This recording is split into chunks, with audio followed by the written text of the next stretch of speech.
আসসালামু আলাইকুম, শুভরাত্রি। নিশ্চয়ই সবাই ভালো আছেন। আলহামদুলিল্লাহ আমিও ভালো আছি।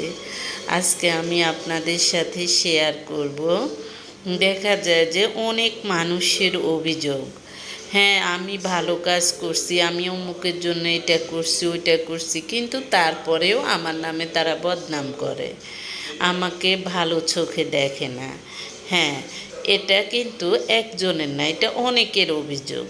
তো যারা এই ধরনের অভিযোগ করেন তারা মনে রাখবেন, যারা আপনার নামে সুনাম করে না, আপনি ভালো কিছু করার পরেও সুনাম করে না, বদনাম করে, আপনি মনে রাখবেন সুনাম করার জন্য যে যোগ্যতা প্রয়োজন তাদের সে যোগ্যতা নেই। কারণ বদনাম করার জন্য কোনো যোগ্যতার প্রয়োজন হয় না, তাদের সেটাই আছে। দেখা যায় যে অনেকেই বলে আমাকে ছোট করে কথা বলে, আমাকে সবার সামনে অপমান করে কথা বলে।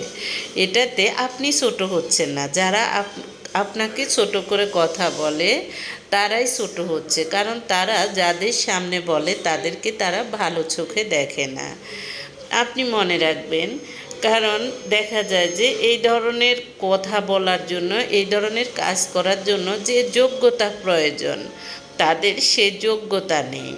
এজন্যই তারা আপনাকে ভালো চোখে দেখার মতো তাদের সে সুদৃষ্টি নেই, তারা আপনাকে দেখতে পারবে না, কারণ তাদের ভিতরেই সে যোগ্যতাটা নেই। তাই কেউ যদি আপনাকে কারো সামনে ছোট করে কথা বলে, অপমান করে, মিথ্যা গুজব উঠায়, এইসব নিয়ে আপনি কখনো মন খারাপ করবেন না, আপনি আল্লাহর উপর ছেড়ে দিবেন, দেখবেন। কারণ এইসব মানুষগুলোকে দেখা যায় যে আল্লাহ ঠিক সময় মতো এমন শাস্তি দিবে যেটা আপনি কল্পনাও করতে পারবেন না। তাই আপনি চুপ থাকুন, আপনি এটা নিয়ে অভিযোগ করবেন না, অসন্তুষ্ট হবেন না। অভিযোগ করলে, অসন্তুষ্ট হলে আপনি নিজেই কষ্ট পাবেন, তাই নিজেকে কষ্ট দিবেন না, আপনি আল্লাহর উপর ছেড়ে দেন।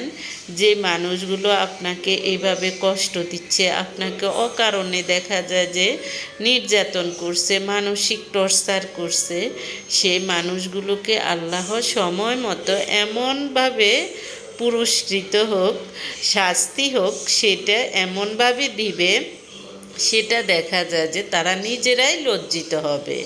তখন দেখা যাবে যে তারা বিভিন্ন জায়গায় মুখ দেখানো দায়